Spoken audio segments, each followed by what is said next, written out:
Hi, I'm Shauneen Kerrigan and I am the Health and Safety Advice Team Leader at Peninsula. Lone workers are those who work by themselves without close or direct supervision. Lone working also applies to anyone contracted to work for you, including the self-employed. The types of occupants that work by themselves or without direct supervision are sales reps, consultants, delivery drivers, some office and warehouse staff, and home workers, to name a few. Lone workers are always at greater risk due to not having direct supervision if something wants to go wrong. Employers need to take appropriate steps to control the risks that lone workers face by conducting a risk assessment and identifying control measures to reduce the risk to an acceptable level.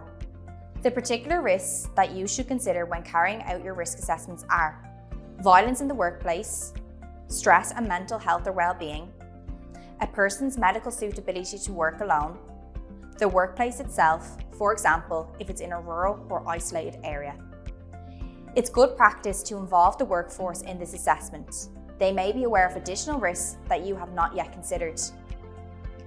Now you need to consider the appropriate measures to reduce the risk to an acceptable level and safeguard your lone workers.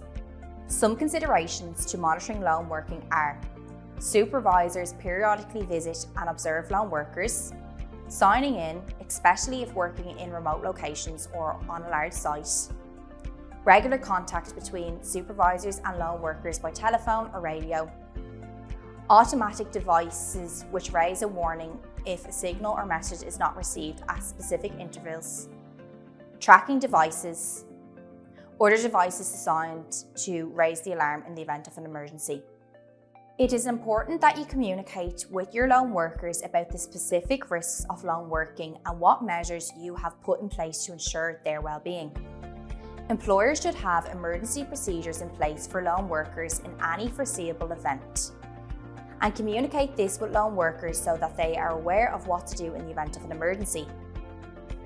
As an employer, you need to consider the capabilities of your employees when asking them to carry out lone working activities, and provide them with adequate training so that they can identify hazards and control the risks when lone working.